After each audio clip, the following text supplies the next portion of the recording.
Que o Chico Xavier disse que é um tempo legal, né? Ele falava. Bom, mas nem sempre foi um tabu, viu, gente? Não.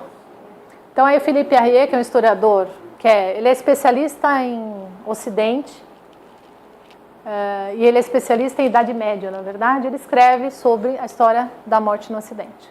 Então, na Idade Média, gente, a morte era evento público e social.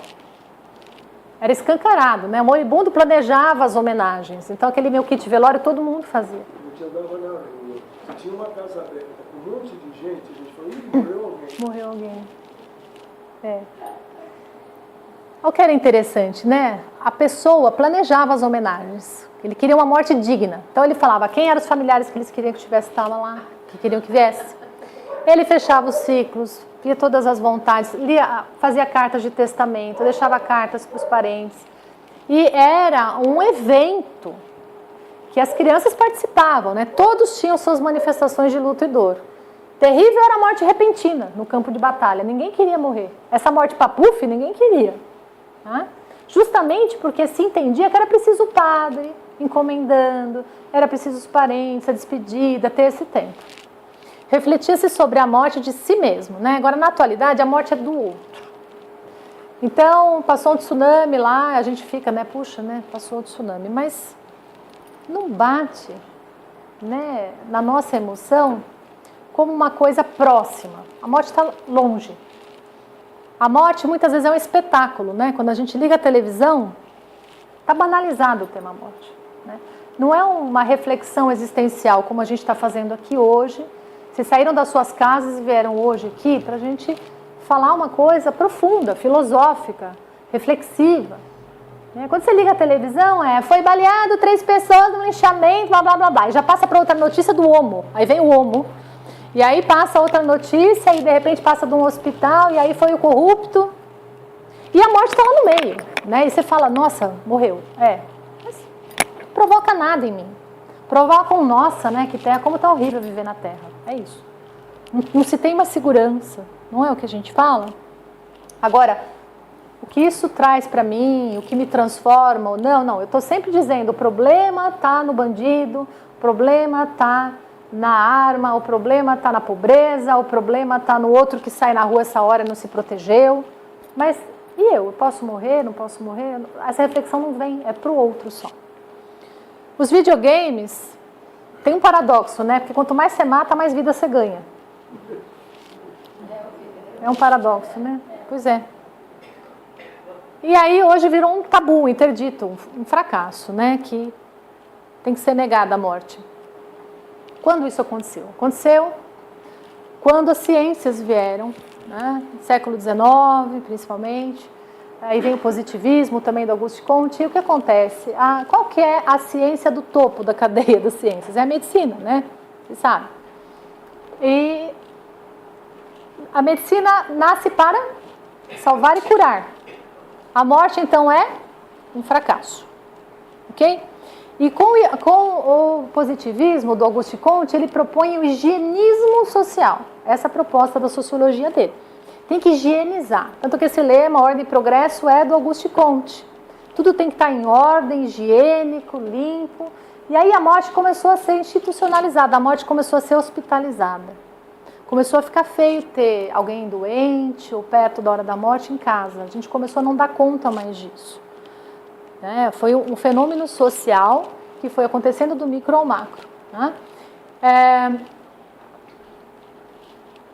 Vamos ver o que mais eu tenho aqui. Como é que isso aconteceu, né? Já estou contando para vocês. Bom, aqui na Idade Média, eu tenho uma tela do Caravaggio. Tá meio ruim de se ver, né? Mas aqui é a morte da Virgem, tá? Foi a igreja que pediu para o Caravaggio pintar Maria morrendo. Ele usou como modelo uma prostituta. E aí ele foi excomungado, mas a tela ainda até hoje é famosa, tá? Porque ele era um boêmio, né, o Caravaggio, tá? E ele tinha críticas também à igreja da época. Ele falou, tá bom, vou pintar a Maria. E aí ele usou uma prostituta da época, usou como modelo. E quando reconheceram a prostituta, ele foi excomungado. Mas é uma obra que mostra, que esse é o nosso objetivo, né? Não é o Caravaggio, que mostra como é que era vivido a questão, a proximidade das pessoas do moribundo, porque agora o moribundo está afastado da família. Está afastado dos laços, está afastado das pessoas. Muitas vezes o hospital avisa que a pessoa faleceu, né? Muitas Às vezes, nem se tem tiver na um UTI, parente lá, né? se tiver na UTI, frequentemente, sim. Aqui, né, a questão do padre, é importante a assistência espiritual, muito importante na Idade Média, né? Essa tela, gente, ela retrata a universalidade da morte, é uma tela que foi feita no período da peste negra, na Europa, e aí ficou muito escancarado que tanto matou o plebeu como o rei, a rainha, matou todo mundo, né? Vocês sabem como é que surgiu a peste negra na Europa? Não? Picada de uma pulguinha do rato, né? E por que tinha tanto rato, vocês sabem? Por quê? Não. Porque a igreja decretou que o gato era um animal de bruxaria, que vivia com as bruxas, então mandou exterminar todos os gatos. Por isso a peste negra. Tá? O homem, quando ele descompensa a natureza, ele colhe, né? E colheu feio, né?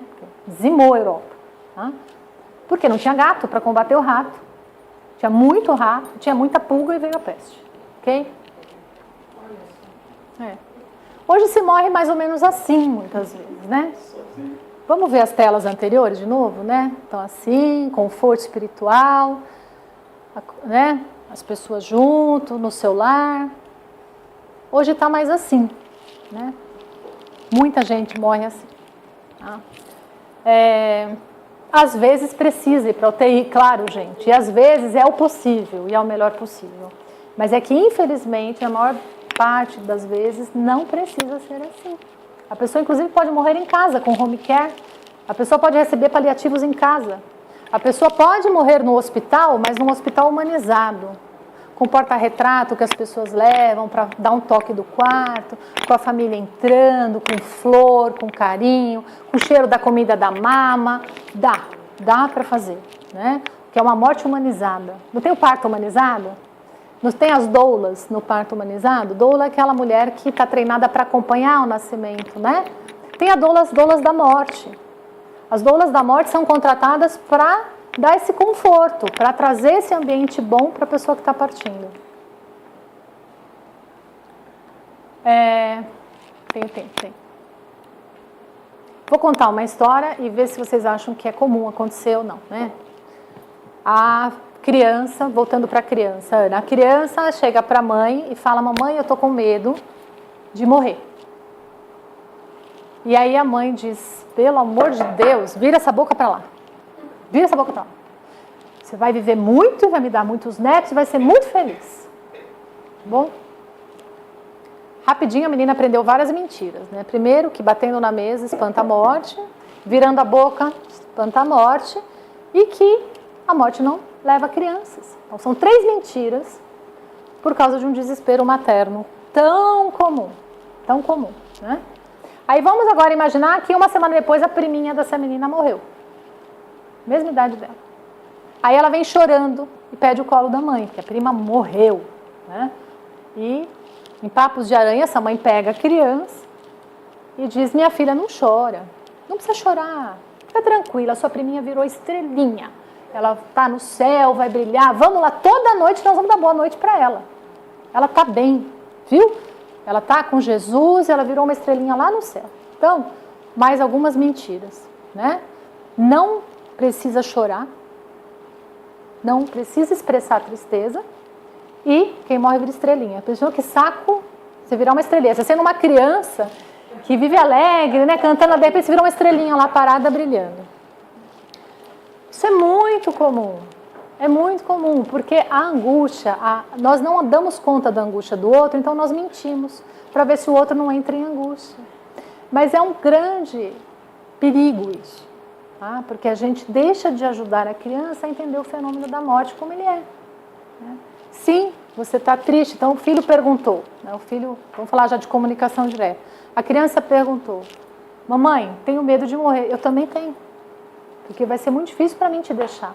Ia ser muito complicado para mim. Mas, mamãe, será que eu vou morrer? Será que... Eu não sei. Eu me cuido. Eu me alimento bem. né? Eu faço tudo certinho, eu dirijo direitinho para não morrer. Mas eu não posso te garantir isso. Pode ser, sim, que eu morra. Pode ser que você morra. A gente conta que isso não vai acontecer, mas pode acontecer. Aí eu consegui dar conta da angústia dessa criança com verdades. Tá? Por quê? Minha mãe também fica angustiada, minha mãe também fica triste, minha mãe também chora, minha mãe também vive luto. Isso é do humano. Porque se a gente quer criar robôs super-humanos, não vai dar certo. Porque aí chega na fase adulta, não dá conta. Por que a doutora Lucélia diz que a educação tem que vir da infância? Porque eu não sei que profissional que a criança vai se tornar.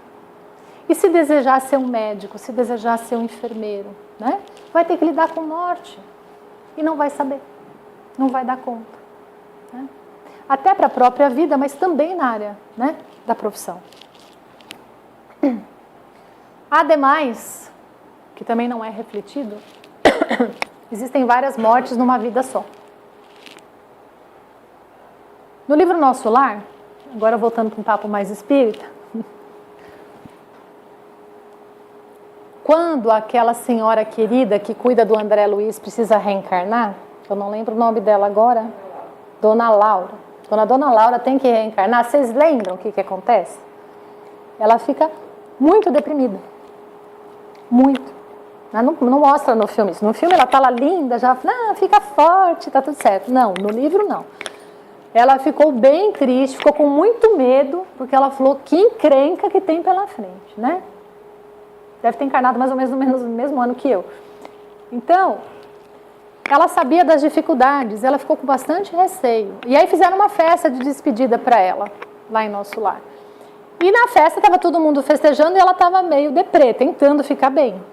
Quando o ministro Genésio chega para ela e falou assim, Laura. E aí ele faz aquele sermão lindo para ela, e ela se fortalece e reencarna. Mais animada, mais fortalecida, ela reencarna. Então é uma morte nascer. Tá? É uma morte angustiante nascer da Terra. Júpiter acho que não deve ser tão difícil, aqui é difícil. E é uma morte também, sob o ponto de vista de memória, né? É como se fosse um Alzheimer. Você perde toda a memória, você não acessa mais a memória, porque você tem que vir, né, aberto para nova experiência na Terra. E aí entramos na infância, que é uma fase que é para ser boa, né? É para ser nutritiva sob todos os pontos de vista, mas quando vamos chegando na adolescência, tem vários lutos que acontecem. A gente perde o corpo infantil. Eu não sei vocês, eu achei super estranho o jeito que eu fui ficando. E eu me lembro, né, como se fosse hoje, eu olhar, eu esticando e ficando com o quadril e falar assim, meu Deus do céu, que coisa mais esquisita que está meu corpo. E dá um pesar, é que as pessoas não se ligam. Dá um pesar o corpo perdido. Os pais idealizados que são perdidos. Porque até então os pais são super-heróis. E aí eles viram os chatos, os errados, os problemáticos. Né? Não é por mal que o adolescente entra nessa fase. Precisa para diferenciar a identidade dele da identidade dos pais. Né? Então, muitas vezes, a mãe falou A, o filho vai responder B. O filho até acha que a mãe está certa, mas vai negar até a morte. E vai falar que é B. Por quê? Porque a criança, o adolescente, precisa descobrir qual a identidade dele mesmo. Isso é um luto. Isso é uma morte também, sob o ponto de vista da tranquilidade. Aí começa a entrar muito mais responsabilidades lá, né? Muito mais cobrado lá. Se bem que na nossa sociedade isso está cada vez mais cedo. Estou precisando de uma água, amiga. Você me arruma para mim? Obrigada. Aqui morreu o solteiro, né? Aqui morreu, nasce uma mãe, né? Que não existia. Morre uma fase, quem tem filho sabe, morre uma fase da vida para começar outra. Cheia de alegrias, mas também cheia de medos, dificuldades. A gente não se dá conta. Aqui é a fase da maior responsabilidade, né? Quando chegamos na terceira idade, daí para frente, a gente tem a morte, por exemplo, da identidade profissional. O senhor é o quê? Aposentado. Mas era engenheiro, era professor, né? Era construtor, era físico, era isso, era aquilo. Mas aí vai para aposentado. E tem uma conotação social, infelizmente aqui no Ocidente, de que é um encostado. É alguém que dá gasto. Alguém que já não produz nada de bom para a sociedade. É só Né? de ver o símbolo do idoso no chão de qualquer estacionamento, você fica apavorado. Com bengalinha. É com a bengalinha, curvado. Como é que dirigiu, né? Você nos pergunta? Como é que você sai do carro? Né? Então, mas é que isso é o idoso, não é o velho. É. Eu não sou idoso, eu não vou ficar idoso. Não. Vou ficar velho. Só velha? Todo mundo fica velho. Tá, você vai ficar sábio, cada vez mais sábio. É. As coisas ficam velhas, tudo fica velho. O idoso é que tem bengalinha, Exatamente. tá Quando você vai numa vaga de idoso e sai bonitão assim, então, só põe um idoso quando não tem outra vaga, senão eu deixo a vaga para o idoso e estaciono. Em todas as fases da vida entra luto. Mas nessas passagens é onde eles mais procuram ajuda terapêutica e religiosa. Tá? Quando tem que entrar numa faculdade, por toda a demanda, etc. e tal, na adolescência, porque também vai morrer a fase do ensino médio para entrar na graduação, e tem que deixar para trás toda uma turma que veio, às vezes, desde o primário até o terceiro ano, que é super legal, e cada um vai morar numa cidade, não se sabe onde que vão, e cada um vai fazer um curso. Gente, isso é extremamente angustiante, né? Eles trazem realmente angústia. Né? E, por fim, a proximidade da própria morte também, né, pode gerar um luto que a gente chama de luto antecipatório. Para falar sobre a morte com as outras pessoas. Falei na última palestra que eu tive aqui sobre presença e abertura. Quando eu sei lidar melhor com as minhas angústias, eu consigo dar conta da angústia do outro. Se eu não dou conta das minhas angústias, eu não vou dar conta da angústia de mais ninguém. Tá? Então é preciso estar calmo quando vai falar com alguém sobre alguma coisa, né, sobre que esteja relacionado a um momento de crise.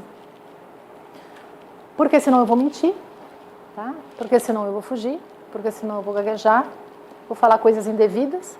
Tá? Eu atendo uma mãe há 3 anos que perdeu o único filho de 8 anos com aneurisma cerebral. O filho era a razão de vida dessa mulher. E até hoje ela me conta chorando o quanto é triste para ela quando as pessoas falam assim: ah, mas já faz tanto tempo. E ela diz: quanto é o tempo de uma mãe chorar por um filho de 8 anos? Que tempo é esse? Então eu tô predestinada a ter um tempo X para chorar a morte do meu filho?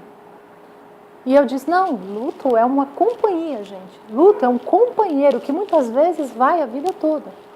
Não o luto patológico, porque aí é muito difícil, mas o luto de uma mãe que enterrou seu filho, não dorme. É como se fosse um cachorrinho que está ali na cozinha, dormir um pouquinho, de vez em quando ele vem e morde a canela. Ele acorda e morde. Aí ele dorme um pouquinho de novo. Porque quando a dor da saudade vem, ela vem e vai doer. Sendo espírita, budista, seja qualquer coisa. Porque o amor permanece. Ela tem pouca fé? Não, ela tem muito amor.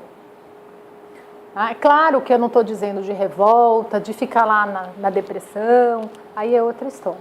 Né? Nós vamos tratar porque é um luto patológico. Tá? É outra história. Mas, quando eu vou falar sobre morte, ou quando eu vou principalmente escutar o outro, eu tenho que estar aberto, eu tenho que estar presente. Muitas vezes, gente, a melhor ajuda é ouvir.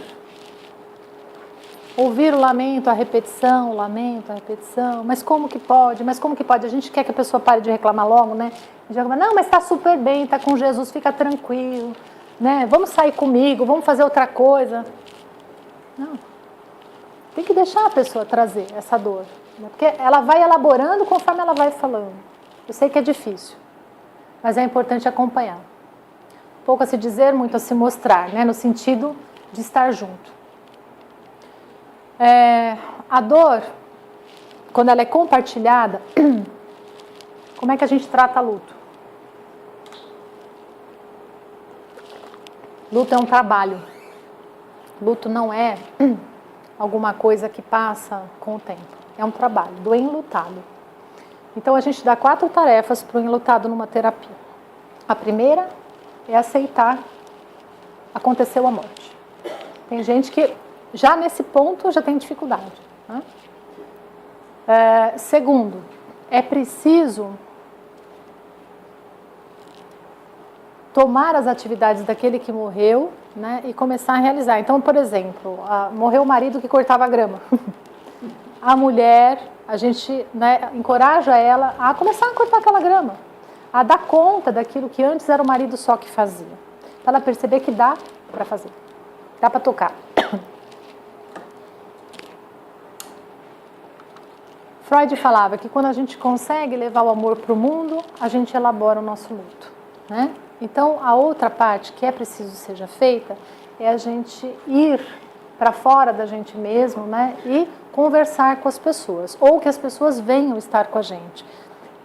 Ouvir, poder chorar o nosso luto, com os parentes, com os amigos. Isso ajuda também na elaboração. Tá? Por fim, realizar atividades fora de novo e ter a certeza que a pessoa está dentro da gente. Né? A gente pode sair para o mundo com a pessoa dentro. Então, por exemplo, essa mãezinha que eu atendi por um tempo, ela sempre carregava bichinhos dele dentro da bolsa do filho e a foto. Nós fomos tirando esses objetos aos poucos. Hoje ela já sai sem nenhum objeto do filho. Não precisa mais ter alguma coisa do filho para estar representando o filho ali com ela. Tá? Ela já está dando conta. Aliás, ela está dando conta muito bem da vida dela, graças a Deus.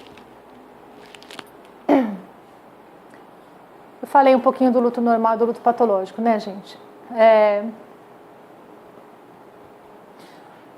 Esse é o Viktor Frankl. Já falei algumas vezes dele aqui em palestras. Ele é o fundador da logoterapia. Viktor Frankl era um psiquiatra judeu, vienense, né, da Áustria, e ele foi preso durante o período nazista em campos de concentração. A mulher dele estava grávida do primeiro filho, morreu, né? Os pais dele também morreram no campo de concentração e ele sobreviveu. E ele diz que ele quis sobreviver e ajudou outras pessoas a sobreviverem porque ele tinha um sentido de vida claro. Ele queria ajudar as pessoas a encontrarem o sentido de vida delas. Porque ele diz que quem tem um sentido de vida claro enfrenta qualquer encrenca, qualquer problema. Se está claro qual é o sentido da sua existência. Por que nós estamos vivendo? Por que a gente faz o que a gente faz? Vocês já se perguntaram? Por que eu faço o que eu faço? Por que eu escolhi fazer o que eu faço? Essa é uma pergunta que sempre tenho que fazer, mas por que eu estou fazendo ainda isso? Por que eu acordo de manhã? Por que eu não quero que a Dona Morte me espere no final desse seminário? Não é porque eu tenho medo, porque eu quero continuar fazendo o que eu faço. Eu gosto de fazer o que eu faço. Eu me sinto bem, me sinto completa e realizada no que eu faço. Seja em casa ou fora da minha casa. Então eu tenho um sentido de vida bem claro. Eu sei o que eu quero. Se isso não está claro, né, é preciso encontrar. Porque se você não tem um sentido de vida, a tendência é deprimir. A tendência é querer se destacar da vida. E aí vem um luto, vem uma morte, a gente não dá conta, porque o sentido não está claro. Então, por exemplo, não contem para ele, mas morreu meu marido. Aconteceu alguma coisa, morre meu marido. Espero que não. Por que eu não quero morrer com ele? Não é só porque nós temos um filho ainda adolescente. É porque eu tenho bastante coisa fora o meu marido. Vamos fazer de conta, vamos fazer outro exercício. A morte está aqui agora, vai? Está lá. E aí eu tenho que convencer ela que eu não posso ir com ela. O que eu falo para ela? O que vocês falariam para a Dona Morte que vocês não podem ir agora?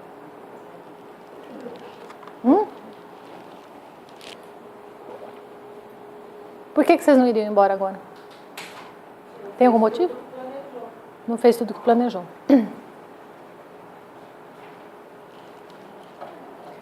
Sentido de vida fica claro quando a gente fala para a morte alguma coisa ligada a gente mesmo, não a família.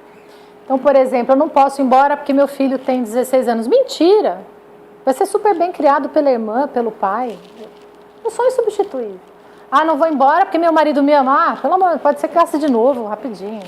Ama, mas pode amar outra também, não pode? O Brasil é grande. Não vai morrer, não precisa morrer porque eu morri, não é? Então tá, Dona Morte, eu acho que eu não posso ir porque eu preciso terminar meu livro. Ninguém pode, obras póstumas, né? Ninguém pode terminar meu livro. Eu quero terminar, porque é da minha cabeça que vai para lá. Eu quero estudar Gestalt ainda, não posso morrer agora, preciso terminar, preciso aprender mais do Bert Hellinger, que eu gosto dele. Então ninguém pode fazer isso por mim, né? Ninguém pode me substituir nisso. Então me deixa viver, porque eu preciso aprender, lá. Então tá bom. Aí está o sentido da vida.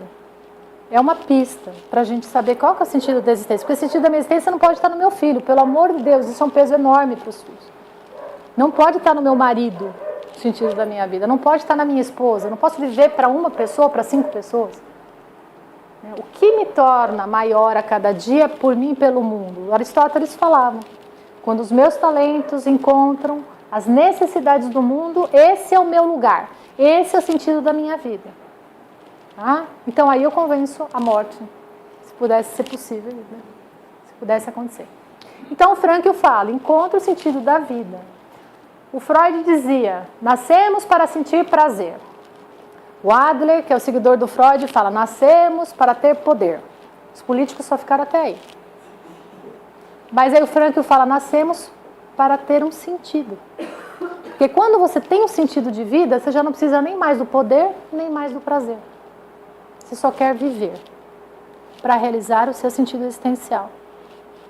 Esse cara é legal, melhor que os outros dois. Ah, foi bom o trabalho dos outros dois, mas esse aqui acho que é o que mais fala com a gente, né? Como com o espírito, embora fosse judeu. E para encontrar um sentido no sofrimento, né? Na verdade, ele dizia que a gente precisava se perguntar mais o que a vida espera de nós do que o que a gente espera da vida. O que a vida espera da gente, afinal? Por que nós estamos aqui? Para ficar como turista ou para sermos peregrinos? Né? Qual que é o nosso papel enquanto seres humanos? Será que é dizimar outras espécies? Será que é para construir megalópolis? Tudo bem, podemos ter conforto e tecnologia, nada contra. Mas será que é mesmo para acumular?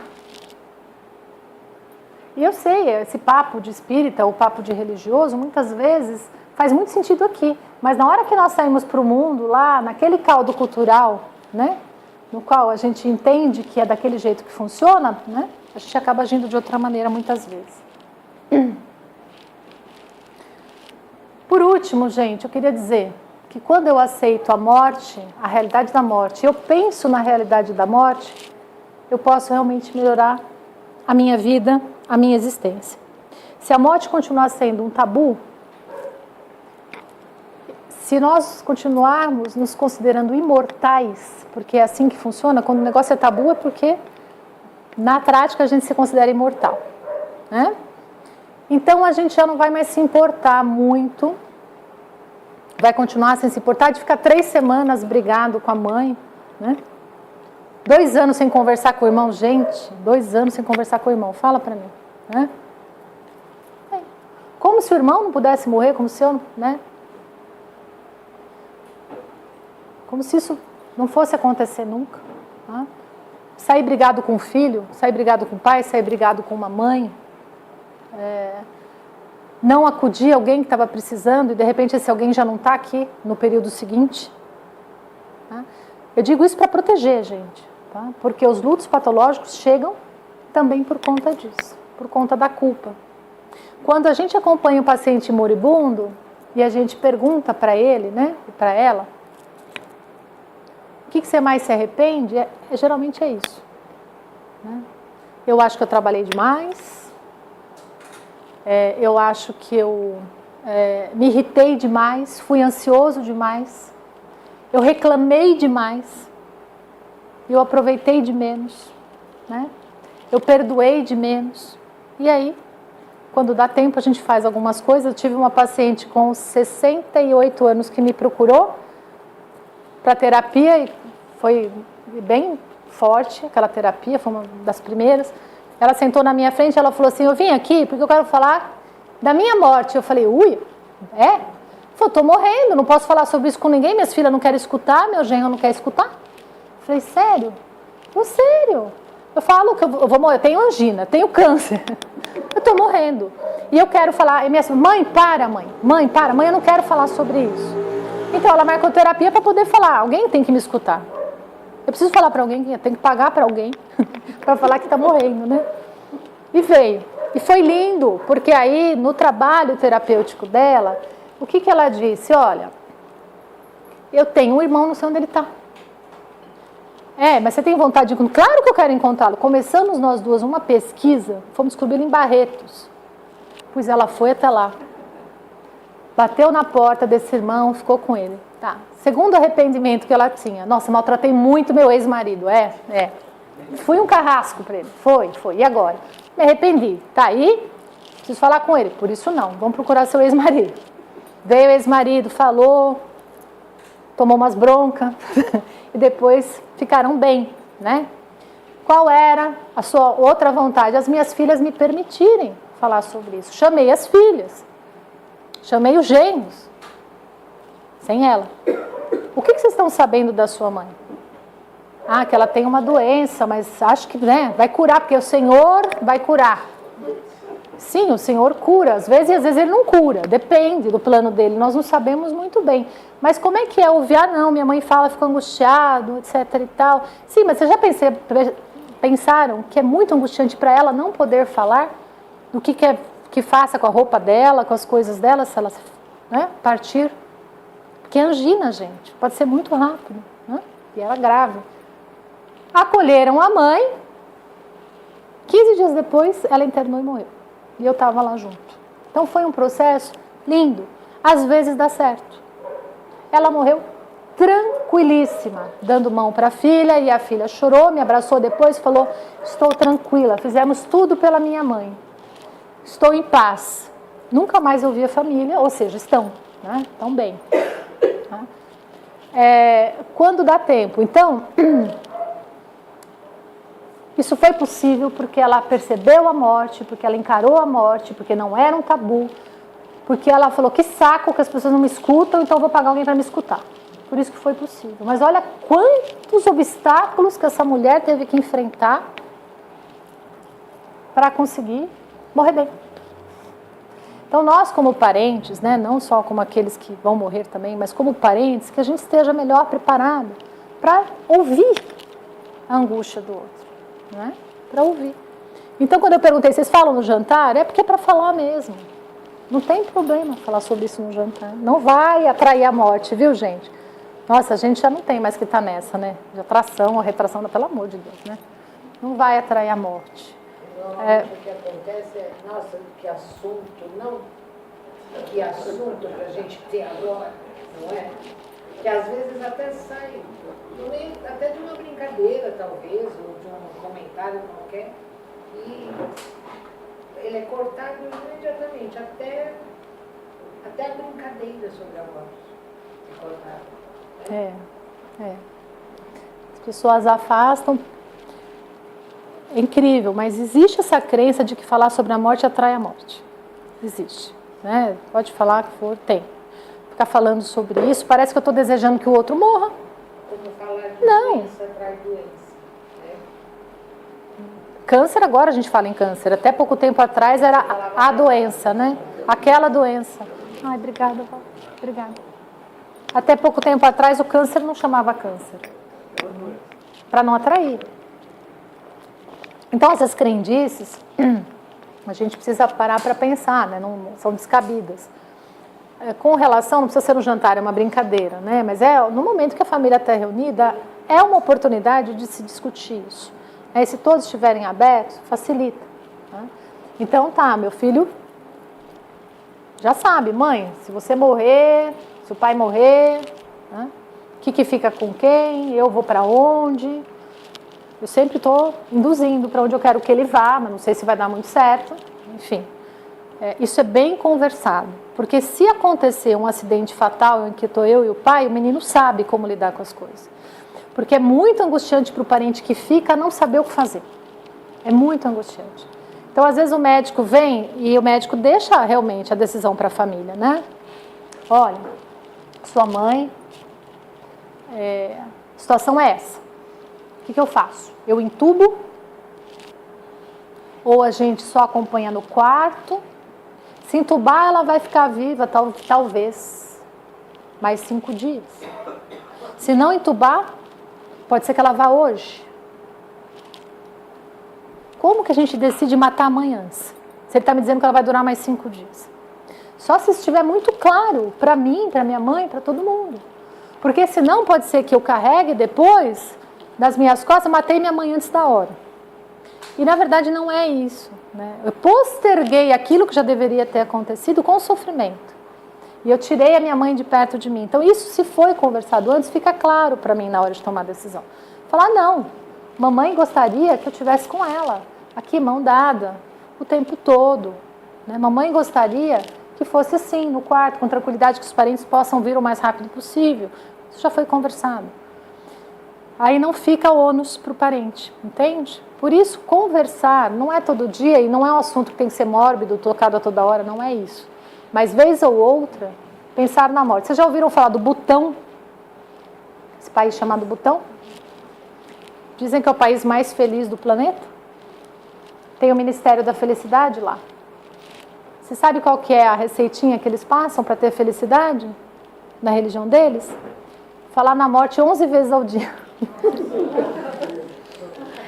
E aí o jornalista que fez essa reportagem, muito boa, foi na época acho que saiu essa reportagem, o jornalista falou assim, mas como assim falar da morte 11 vezes, tem que ser número 11, são budistas, 11 vezes por dia. Ele falou, não é mórbido, é que se 11 vezes do dia eu lembrar que eu posso estar morto no final do dia, eu sou a melhor pessoa do mundo. Eu não maltrato bicho, eu não maltrato pessoas na rua, eu não maltrato parente, eu cuido de mim com muita alegria. 11 vezes é um número legal. Para eu pensar, nossa, posso estar morto, né? Então, vamos fazer esse tiro. Nossa, posso estar morto. Então, aproveito a vida com qualidade. Então, dá certo. Lá no Butão deu certo. Tá certo que é um país desse tamanho, minúsculo, né? Mas é um país que tem muita consciência. É proibido o desmatamento lá. Totalmente proibido. Inclusive, eles reflorestam muito. É proibido entrar comida com veneno no país. Eles não deixam entrar agrotóxico lá. Eles não deixam. E tem muita religiosidade no povo, muita alegria e muita religiosidade no povo. Então, acho que a gente, embora seja um laboratório pequenininho, a gente tem muito a aprender lá com o pessoal do Butão. Tá claro até aqui, gente? Tudo bem? Estão acordados ainda? Todos esses livros aqui foram usados nessa discussão nossa. O único que eu não falei foi da Ana Cláudia Quintana Arantes, mas tem um livro muito bom dela, chamado A Morte é um Dia que Vale a Pena Viver. Eu já li esse livro, eu recomendo que vocês leiam. Ela é uma médica paliativista, ela atua lá em São Paulo. E a Ana Cláudia é uma pessoa sensacional. Vale a pena ler o livro, porque é poético, é um livro super gostoso de ser lido, né? E ela diz algo muito interessante também sobre o autocuidado, né? De um médico. Logo no começo ela fala que ela ouviu uma peça teatral do Gandhi, que eu também vi, muito bonita, e na autobiografia do Gandhi ele escreve que certa vez uma mãe procurou por ele, levando um filho, e pediu para o Gandhi falar para o filho parar de comer açúcar. Vocês sabem dessa história? É bem legal. Então, o Gandhi era chamado de Bapu. Bapu é meu pai, em sânscrito. E ela falou, Bapu, fala para o menino parar de comer açúcar, ele come açúcar o dia inteiro. E lá o que ele falava era lei, né? Ele era um pai. E aí ele olhou, ele falou, tá, volta daqui 15 dias com ele, que aí eu falo. Entendeu muito bem, foi embora com o menino. Tudo bem?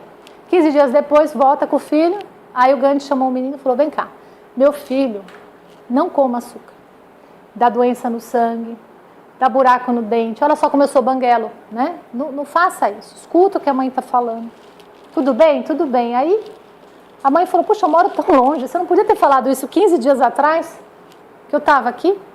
E ele disse, não, mas 15 dias atrás eu comia açúcar. Não podia falar para ele não comer açúcar. Né? A coerência do Gandhi é tocante, né? Tocante. Então, a Ana Cláudia já começa o livro dizendo assim, olha, como que eu posso cuidar de alguém se eu não me cuido? Né? Como que eu posso querer ajudar alguém se eu não me ajudo? Isso é totalmente incoerente. Como eu posso falar algo que eu não faço? Olha, que peso que tem para um palestrante isso que eu estou dizendo, né? Como que eu posso dizer alguma coisa para minha vizinha que eu não consigo fazer? Então ela começa por aí as reflexões, isso é só uma chamadinha para o livro que vale muito a pena. Cláudia. Eu? É Ana Cláudia. Quintana Arantes. Tem um M ali. Então tá errado, mas é Ana Cláudia, viu assim. Esse artigo dela está nesse livro aqui, Arte de Morrer, Visões Plurais. Eles são 3 livros, falei aqui, tá? Eles são 3 livros que foram feitos de um curso que eu fiz lá na USP de tanatologia. Então, cada ano, cada grupo que se formava, os artigos que eram usados para as aulas foram formando esse compêndio chamado Arte de Morrer, Visões Plurais, que é, na verdade, o Santos é o Franklin.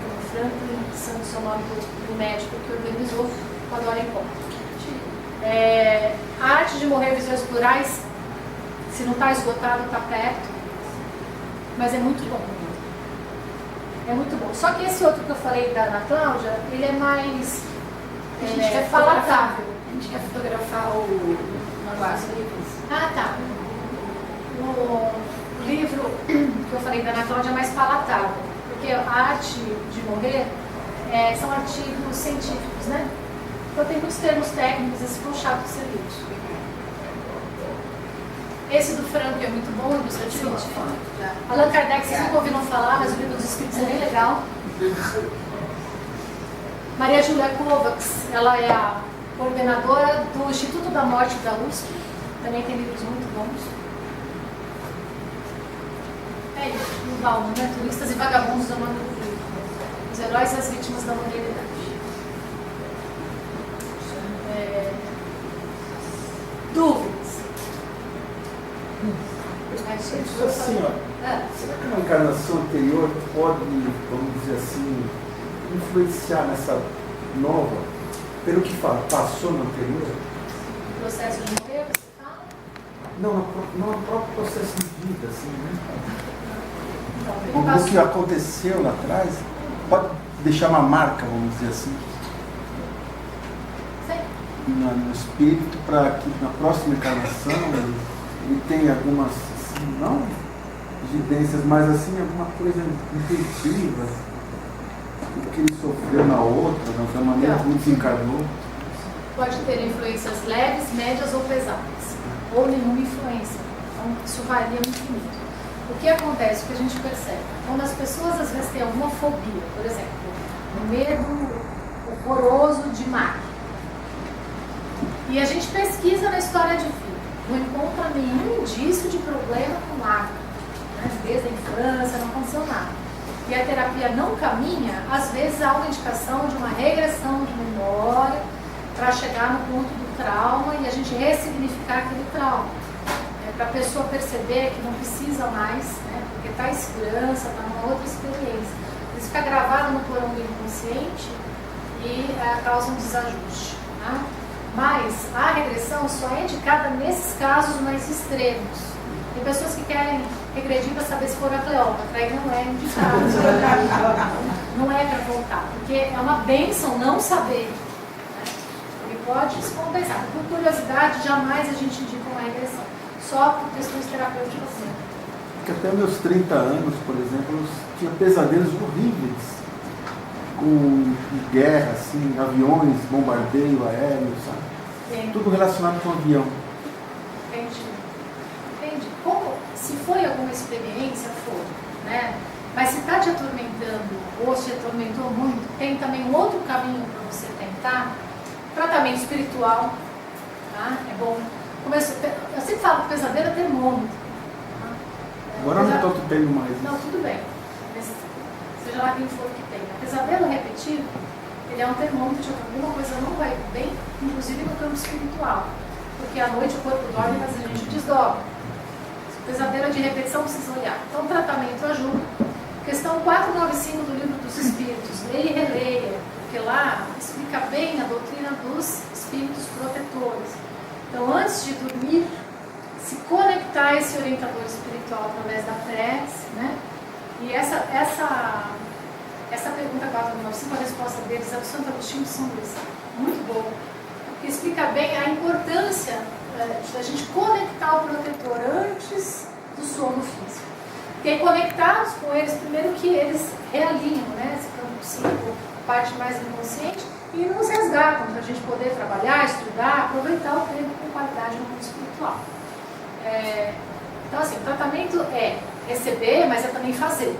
Né? Eu falo que casa espírita não faz milagre, né? Ajuda, mas a gente precisa também fazer a nossa parte. Né? Não resolveu? Aí, às vezes, tem que entrar em regressão. É isso. Talvez. Eu não sei, talvez se vocês precisassem de um tempo maior agora. Mas quando a gente analisa o processo de desligamento do espírito, para mim surge uma interrogação para a qual eu ainda não tenho resposta, que é o seguinte: cremação ou sepultamento?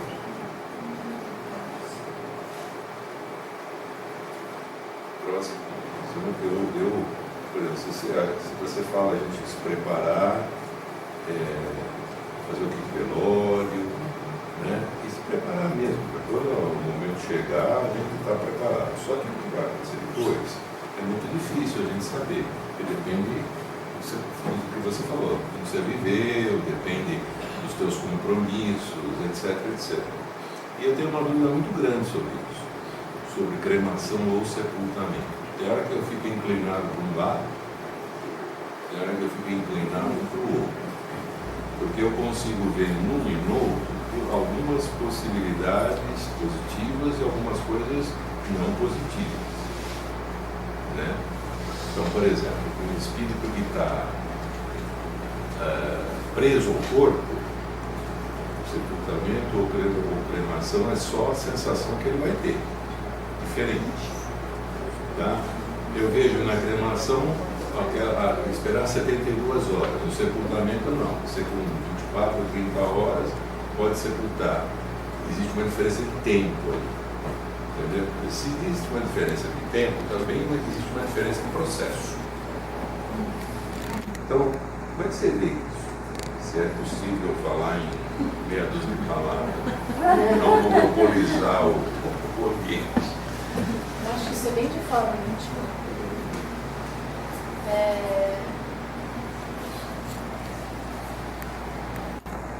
72 horas, como eu falei, né? Acho que comenta da importância de aguardar esse tempo, porque realmente é uma impressão muito dolorosa para o espírito, se ele não estiver preso. Né? Mas quem garante que 72 horas me são suficientes? Então, estar embaixo da terra, a sensação talvez seja menos impactante da pressão do calor, né? Talvez seja menos impactante. Mas aí também a gente pode, inclusive, entrar com um outro questionamento: doar ou não doar órgãos?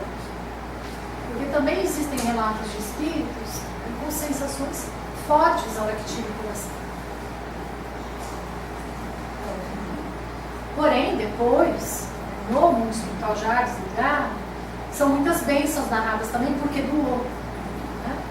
Então, acho que isso tão de fórum íntimo, tão de percepção de como eu vivo, porque essa qualidade de vida e de morte é totalmente individual. Cada um sabe analisar como construiu a vida, né? Para chegar no último momento e escolher A ou B. Agora, se eu sou uma alienada de mim mesmo, se não tem a sua forma que eu vivi, eu posso fazer uma escolha errada no final, mas porque eu sou uma alienada. Então a dica não é como você vai tratar o seu corpo no final.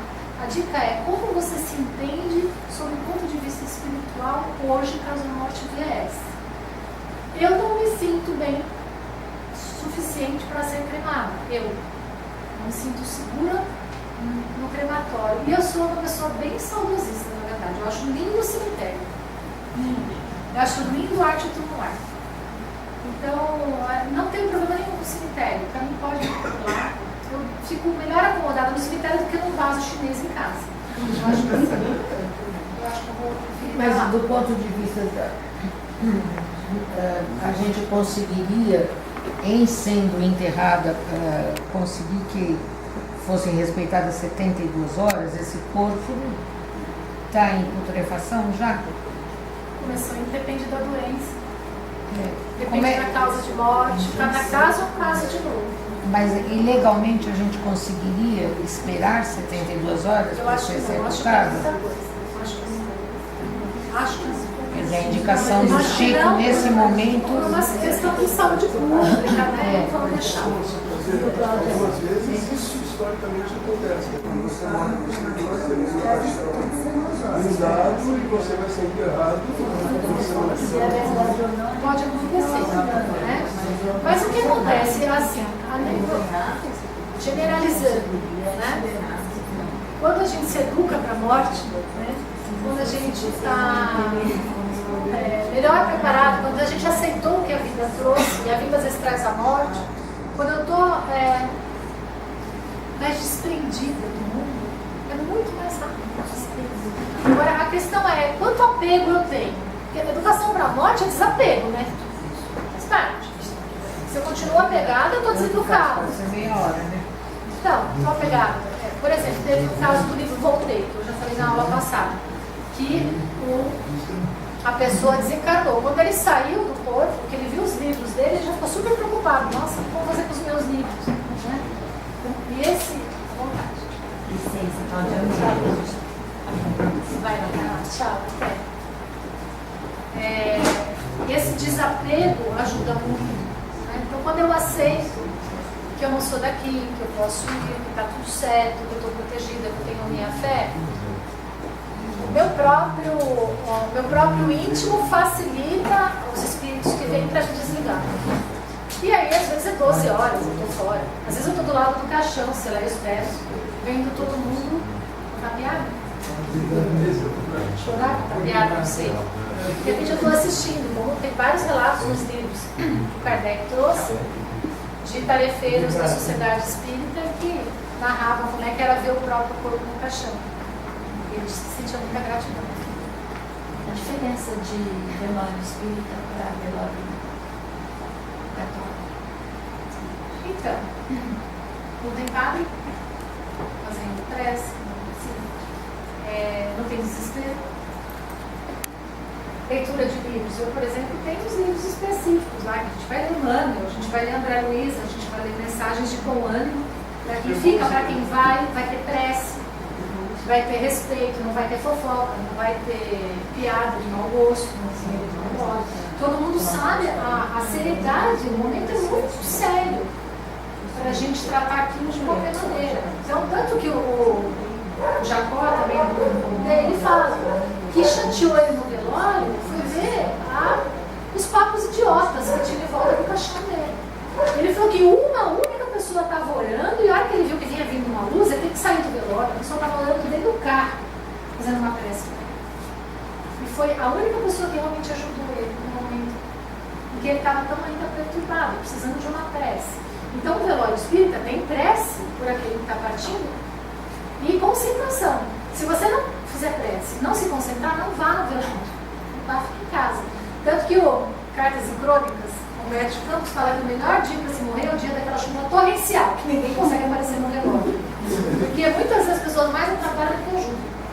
Porque é tanta vibração. É quase um evento, né, um velório? Para todas as coisas, né? Menos pro... Então, eu. Já chegou aí. Tá bom. Não, mas pode falar. É válido, por exemplo, não fazer o velório? Não, assim, eu digo em termos espíritas, né? Dentro da doutrina espírita, não tem velório. Eu pergunto, assim, teve um caso, um tio do meu ex-marido, ele era um psiquiatra aqui em Campinas, ele faleceu, ele não quis velório, ele quis ser cremado e ele ficou aguardando, eu não sei se na morgue do hospital, acho que foi, e no dia seguinte foram para São Paulo, não, cremado, mas ele não quis velório de jeito nenhum. Isso não interfere em absolutamente nada. A gente quer perto da gente quem dá o melhor. Quem pode dar o seu melhor, você não vá. Eu acho que não é nem por maldade, mas nesse momento É o momento que pessoas, parentes que não se veem há anos, se encontram. Quando você vai estar conversando, você está até dando risada. Por isso que eu quero agora. Eu quero meus filhos perto de mim ali, depois vocês vão ficar sabendo, mas quando eu tiver aqui. Eu não digo confundir ninguém, né? Não, mas em casa. Você falou dos cuidados paliativos, alguns já sabem. Minha sogra partiu faz 3 meses e eu fiquei a maior parte do tempo com ela, nos 10 últimos dias dela.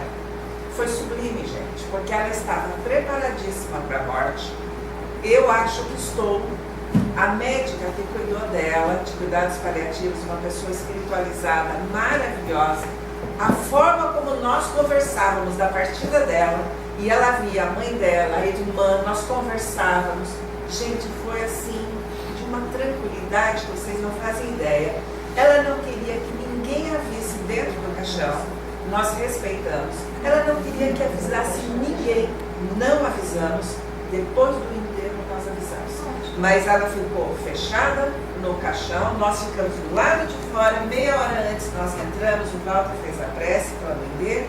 Estavam os 2 filhos, as noras e os netos. E foi em paz. E foi isso, gente. Cuidados paliativos, quem já passou. Eu não tinha tido a experiência, foi uma experiência muito gratificante.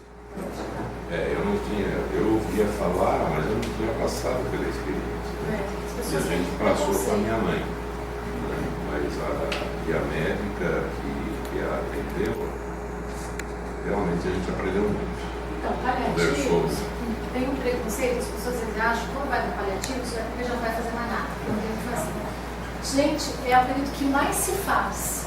Completo. É muito completo o tratamento. Se faz muito. Então, isso, aí sim, prolonga a vida, com qualidade. Se você não paliativa, morre antes, sem qualidade. Abrevia a morte não paliativa. Isso está provado. Dá um exemplo de ações paliativas. Fisioterapia, por exemplo. Então, físio, fono, Você falou dessa a psicóloga, especialidade. a ajuda religiosa, o controle de sinais e sintomas, porque os médicos eles estão preparadíssimos para controlar sinais e sintomas daquela pessoa e mesmo uma dor oncológica ficar totalmente controlada, né? Sem que o paciente entre em estado de ficar dopado, perca contato com a realidade. Então tem que ter uma mão muito boa para conseguir fazer isso. É uma especialidade dentro da especialidade. Né? Toda a equipe é preparada com um suporte terapêutico para dar conta da angústia da família, para dar conta da angústia do moribundo. Toda a equipe é preparada para ter uma mesma linguagem, para responder tudo, para tentar fazer valer todos os gostos e as vontades daquele que está partindo. É muito humanizado. Eu estou internada. Qualquer hospital não tem essa equipe do tratamento paliativo, mas eu posso pedir aos meus familiares que sintonizem, coloquem dentro do hospital. Você pode ser transferida para um hospital onde você pode receber paliativos. Hoje o melhor lugar para se morrer em São Paulo é o Hospital do Servidor. Servidor público, assistência no servidor público. Lá se morre muito bem. A equipe de paliativos do servidor público é maravilhosa. E aqui na nossa região? Você vai ter no Oswaldo Cruz em São Paulo, no Einstein em São Paulo, no Sírio-Libanês em São Paulo, são todos caros pagos. Servidor público pago. Eu não sei mais. Eu precisaria me informar. Não, da minha sorte que eu sei como. Foi ontem? O plano aquele que é só para mais de Santa Maria Maggiore. 60 anos. Ah, é o Prevent Sênior, é o que a minha mãe usa. Eles são altamente especializados. É só um plano, né? Não. Eu garanto que o Centro Médico de Campinas não faz isso, que eu passei por isso ontem. Então, o Hospital da Aeronáutica também não tem. O HC tem. Né?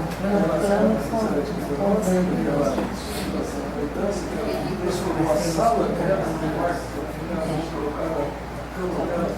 colocou a cama dela na sala e ela ficava para poder sentir o cheiro das comidas, ela queria ver as pessoas conversando, ela queria ir, ela estava morando. Diga. Sua vez chegou. Aí você fica no fundão. só minha opinião, frente até a comunicação visual, dele, acho que todos nós temos uma coisa chamada aprendizado. Justiça divina dá para nós aprendizado em qualquer momento. O momento de morte é um momento de aprendizado. Eu não acredito que existe certo ou errado, enterro ou preparação. Cada um tem o aprendizado e cada um é diferente. Por exemplo, uma pessoa pode ser cremada e ela já tem relatos de exposição queimada e sentiu a dor do fogo, sentiu a queimação do fogo. Como tem pessoas que já foram queimadas em fogueiras que tem relato, antes da fogueira ela já tem sido retirada do corpo, não sentiu absolutamente nada. Então, há o aprendizado.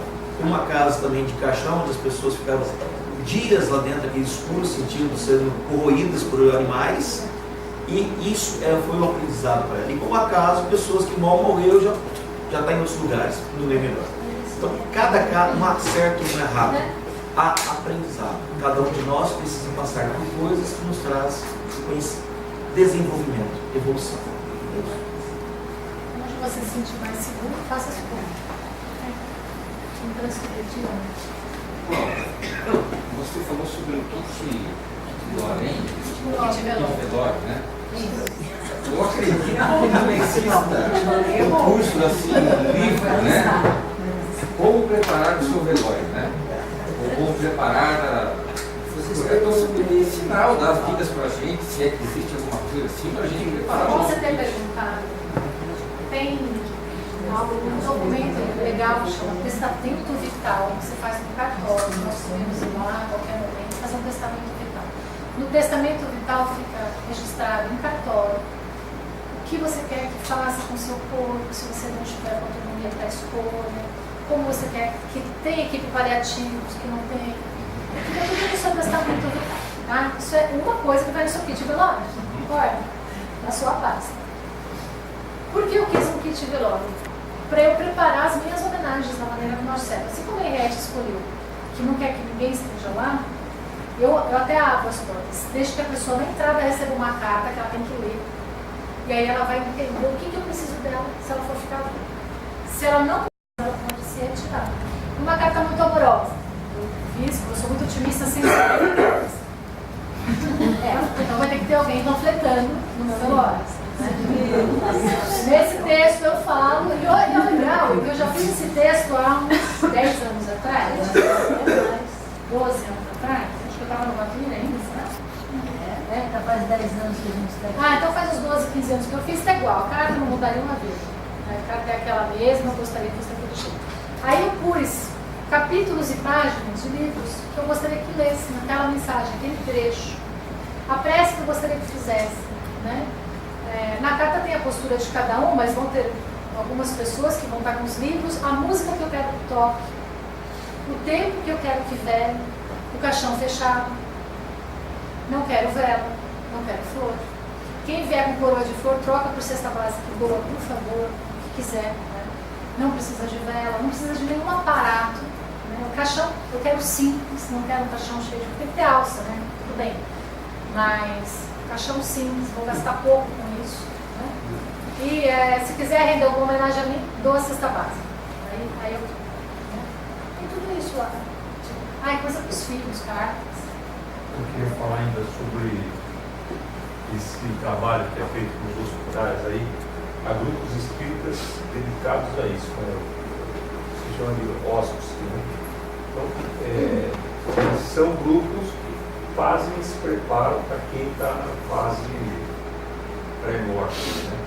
Em hospitais. Não sei se você conhece. Então, tem a equipe de capelania espírita, que a gente já até fez curso. Você vai baixar o livro? A gente fez um curso de capelania espírita, tem para trabalhar em hospital, fazer em São Paulo. Isso é uma coisa. Hospice é um lugar fora do hospital onde as pessoas vão para morrer. No hospice é uma ideia da Cicely Saunders, né? Tem hospices maravilhosos na Inglaterra para se morrer. Então são casas lindas, montadas, com todo o aparato, com a melhor equipe de paliativistas ali dentro, para que a pessoa possa morrer num lar, com a sensação de lar. Isso é um hospice. E tem o home care, que é outra coisa. Agora, a equipe espírita formada para paliativos, né? Aí tem, às vezes, uma pessoa numa equipe de paliativos, ok? Que faz junto o trabalho de capelania espírita. Okay? Mas geralmente tem orientador espiritual e aí ele chama o padre, ele chama o monge, ele chama o pastor e ele chama o espírita. Esse orientador espiritual fica dentro do hospital. Quando ele percebe qual é a necessidade do moribundo, aí ele chama o orientador que vem de fora, que é da religião específica. Então, por exemplo, a equipe de paliativos, se ela também cursou tanatologia, como é que a gente estuda a morte sobre várias ciências? Então, também tem a morte sob o ponto de vista de todas as religiões. Então, eu sei como morre, preferencialmente um budista, um bandista, um judeu, católico, protestante, um espírita, porque aí tem aulas de dias só para tratar a temática da morte dentro daquela religião. Então, quando eu estou atendendo um paciente que é daquela religião, eu já sei o que pode e o que não pode. Então, eu não posso, por exemplo, ter um espelho no quarto em que o judeu acabou de morrer. Eles vão cobrir o espelho rapidinho, não pode, né? Então, tem a prece específica do Havra Kadisha que tem que fazer naquela hora da morte. Então, a gente chama a equipe de Havra Kadisha, eles que vão tratar o corpo, e enfermeiro não toca em corpo de judeu que morre. Porque tem todo um ritual específico, onde ele é lavado, ele é ungido, ele é despido, ele é colocado no manto chamado talit, que é o manto onde ele fez o bar mitzvah aos 13 anos de idade, é o mesmo manto sagrado, que foi consagrado pelo rabino, em frente à Torá. Ele é enrolado nesse pano, ele é colocado num caixão simples e lacrado. Então, morreu, a gente já chama o Havra Kadisha que vai cuidar de tudo isso. Né? Então, já é diferente se o espírita morreu. Então, não, nós vamos pedir permissão e vamos tratar do corpo. Entende? Isso também que tem que saber como fazer. Eu tenho uma dúvida. Assim como você, eu também tenho meu kit velório. Não registrei em cartório ainda, mas eu acho que faz todo sentido. E um dos meus desejos, eu tenho muita empatia pelos queimados, pelas pessoas que se queimam. E eu quero que a minha pele seja doada para que as pessoas possam usá-la. Fazer enxerto. Não sei se vocês sabem, mas dói demais na hora de tirar a gase, né? E quando você coloca a pele de uma pessoa na outra, ela absorve, né? Então é bem mais importante para ela ter a pele, né? Do que ter um... Só que, então eu não estou muito preocupada com o meu corpo, na verdade. Né? Mas assim, eu queria uma transmissão via Skype, assim, da minha família fazendo uma oração. E como eu conheço a galera do mundo todo, aí eu acho que é uma boa ideia juntar todo mundo ali, no prece, sabe? Uma coisa assim. Eu queria saber, nessa coisa dessa, eu acho que isso vai ser cada vez mais comum, na verdade. Né? As pessoas começando a se despedir de mim, de repente, por Skype. Então, da minha coisa, o que você acha disso? Você acha que isso faz algum sentido? Porque assim, não, é porque você comentou, não, tomara que não venha no meu velório. Mas tudo bem, ninguém vai vir, mas por Skype, de repente, pode ter uma pressa, né? Alguma coisa assim, só pra dizer assim, olha, a Paty morreu, tá bem, tá tudo certo. Você sente a necessidade, eu sinto necessidade da prece intercessória. Porque eu sei o valor de uma prece intercessória. Quando alguém faz de coração, a gente é atingido de uma maneira maravilhosa. Então, você que vai fazer uma doação, acha que tem que ter um grupo em prece, super lícito. Siga a sua intuição, o seu caso. Né? A minha amiga Henriette, eu sei que já está mais elevada com nós duas, não vai precisar de muita prece. Eu quero que tenha. Mas só fica se rezar, senão não. Mas eu tenho prece, mas porque realmente parou.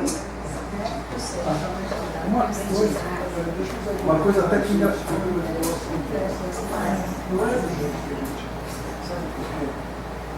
porque no seu realidade onde exista isso, haja a possibilidade disso ser certo? Não adianta você querer. Aqui, por exemplo, nessa região, tem que estar nas circunstâncias ideais. Tem que estar nas circunstâncias ideais para dar certo, inclusive a doação. O testamento vital também é para tratar disso. Também é para deixar registrado. Porque o que acontece? Às vezes vem o parente e fala, não, ela queria, mas não vem com essa. Eu não vou suportar saber isso. Então, o testamento vital te protege para que seja feita a sua vontade. E ele é uma escritura minha. Eu escrevo o que eu quero. Nesse testamento vital. É feito no cartório o testamento vital. Tem modelo. Uma coisa até engraçada que aconteceu na minha família. Engraçada, isso não é coisa para achar graça. Mas em casa minha mãe era uma médium muito ostensiva, sabe? Ela era vidente, tudo assim. E meu avô morreu. E antes dele morrer, ele comentava lá que na morte dele ele não queria que ninguém acendesse vela, sabe? Não era. Ele não gostava disso. Mas a minha mãe, muito teimosa, acendia a vela, acendia a vela, acendia a vela. Daí chegou o momento que apareceu para ela e falou: olha, já te avisei que eu não quero ver. Pois é. Eu posso só 10 e 5. Posso só fazer uma pergunta? Você falou num determinado momento sobre abreviar a dor, deixando a pessoa inconsciente e tal. Isso, do ponto de vista espírita, isso não é possível, porque as pessoas, eu conheço pessoas que dizem, quando eu tiver na última, eu não quero sentir dor, você manda me sedar. Isso é do ponto de vista espírita. Sempre tem como controlar. É abreviar. Se você der uma superdose, a pessoa ainda tiver tempo de vida, é abreviar. Tá. Mas aí é problema do médico que fez, né? Não da pessoa da família que pediu para aliviar a dor. Veja, o médico é proibido de fazer eutanásia. Ele não vai. Outra coisa, o fato de você ser espírita numa família não significa que a família é obrigada a seguir aquilo. Outra coisa. Não, eu santo de casa, vocês não fazem nada nenhum. Cláudia, uma última pergunta, não tem mais tempo. No caso de suicídio, aí complica barbaramente. Né? Eu conheci uma pessoa que ela, tanto que ela virou alcoólatra, aquilo reduz, acho que reduziu o tempo de vida dela drasticamente. Mas a balança de Deus é diferente, bem diferente da nossa balança ainda tem, né? E depois ainda foi cremado. Então, mas é que cada caso é um caso. Porque nem todo suicídio é um grande problemático. Às vezes ele deixou de receber, mas é uma mistanase. A gente podia ter ajudado aquela pessoa não foi ajudada, ela morreu. A cada 10 suicídios, 9 são evitáveis. Então, precisamos tomar cuidado um pouco com esse olhar julgador em cima do que vai acontecer isso aqui, porque também o desencarne ele é tão individual, costuma ser bem mais complicado, é verdade, mas cada caso é um caso.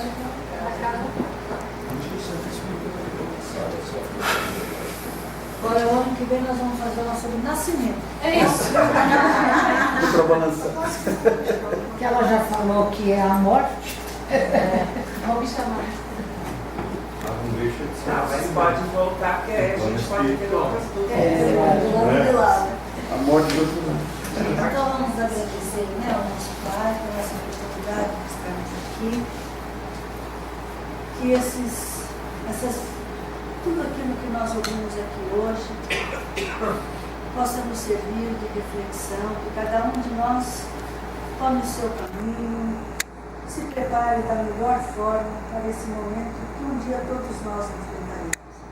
Mas eu acho que o mais importante é que nós tenhamos a certeza que Deus está sempre nos amparando e que nós vamos receber sempre aquilo que nós precisamos e que possamos fazer aqui o nosso melhor e que possamos do outro lado, ou nesse momento da nossa passagem, possamos também receber o nosso melhor. Obrigado, Senhor, que possamos ser acompanhados pelo seu amor e que possamos estar juntos